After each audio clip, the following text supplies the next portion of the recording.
Shalom, selamat pagi saudaraku. Mari kita mulai segala aktivitas kita hari ini dengan mendengarkan firman Tuhan. Dan untuk menyiapkan hati dan pikiran kita sebelum kita mendengarkan firman Tuhan yang menjadi tuntunan perjalanan kehidupan kita, marilah kita berdoa. Anugerah Tuhan kita Yesus Kristus yang melampaui akal dan pikiran, itulah yang memelihara hati dan imanmu kepada Tuhan. Amin.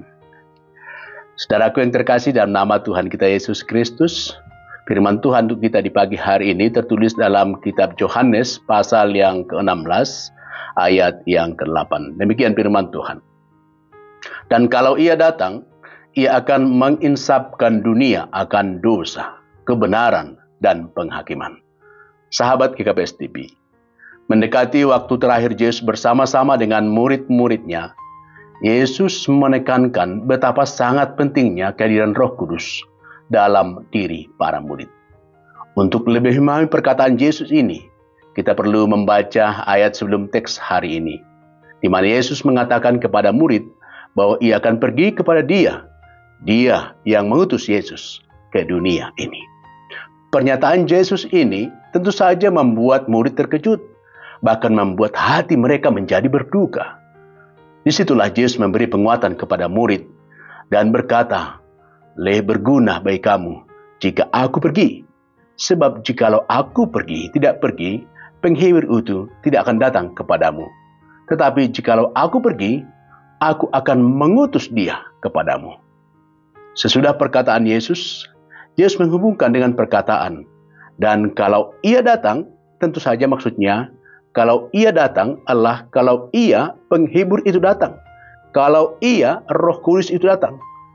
Kalau Ia Roh Kudus adalah Allah sendiri datang. Ini akan menunjukkan perwujudan dari kehadiran dan kegiatan Allah yang terus-menerus dalam dunia di antara manusia. Roh Kudus menjadi Maha Penghibur, Maha Penolong yang menyertai dan menguatkan manusia dari dalam diri manusia. Ia Roh Kudus yang bekerja dalam seluruh kedirian manusia. Ia Roh Kudus yang bekerja lewat akal dan lewat perasaan kita, bahkan lewat tubuh, lewat kejiwaan kita. Sehingga Ia Roh Kudus yang memberi kehidupan yang baru dengan memberi pemahaman untuk menjalankan kebenaran dan sekaligus juga untuk kita memahami dan menolak tindakan yang jahat di mata Tuhan. Tuhan Yesus berkata, jika Ia Roh Kudus kadang Ia akan menginsafkan dunia. Tugas utama Roh Kudus yang berhubungan dengan pemberitaan Injil lah menginsafkan. Istilah menginsafkan dalam bahasa Yunani elenko berarti menyingkapkan, menyatakan, membuktikan ketidakbenaran dan meyakinkan. Sehingga kalau kita membaca firman Tuhan hari ini dalam bahasa Indonesia sehari-hari katakan, kalau Ia datang, Ia akan menyatakan kepada dunia arti sebenarnya dari dosa, dari apa yang benar dan hukuman Allah. Sahabat GKPS TV, membaca kebenaran firman Tuhan hari ini, Roh Kudus bekerja untuk menginsafkan kita, menginsafkan dunia ini dalam 3 aspek. Aspek pertama adalah berhubungan dengan dosa. Roh Kudus bekerja dalam diri kita akan menyatakan dosa dan ketidakpercayaan kepada Tuhan, supaya membangkitkan kesadaran akan kesalahan dan perlunya pengampunan dosa. Keinsafan ini juga menerangkan akibat yang mengerikan jikalau orang berdosa terus berbuat dosa.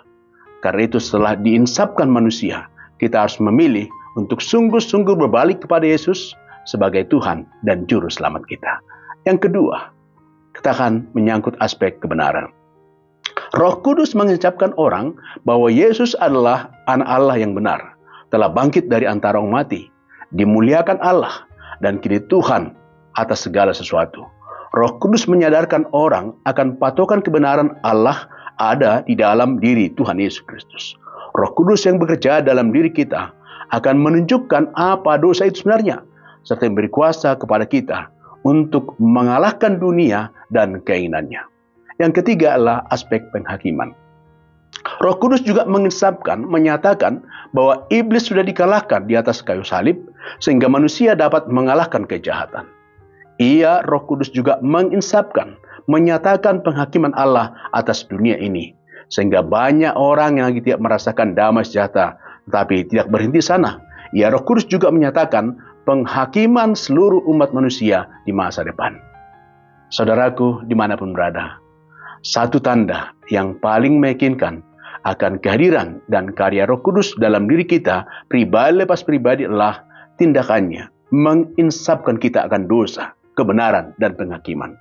Karena itu, jika saat mendengarkan firman Tuhan, Roh Kudus menginsapkanmu, ikutlah tuntunan Roh Kudus di dalam hatimu.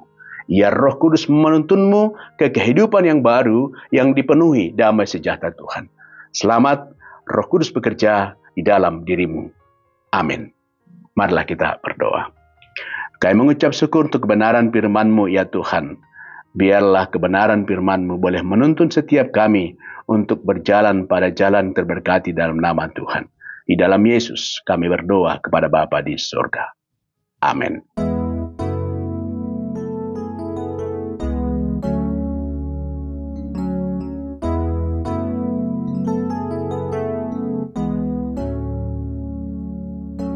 Lupakan yang telah lalu, mengarah pada tujuan, dengan mata memandang Tuhan Yesus,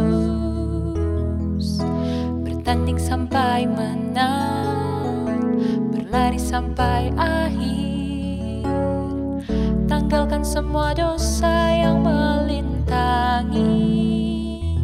Ku mau setia kan panggilanku, sebab Kau sanggup menjaga langkahku.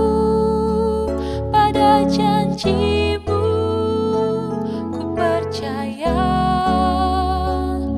Kau kan sempurnakan pekerjaan-Mu.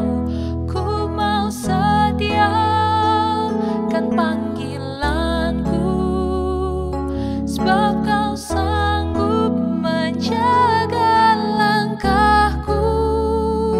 Pada janji-Mu ku percaya, Kau kan sempurnakan pekerjaan-Mu dalam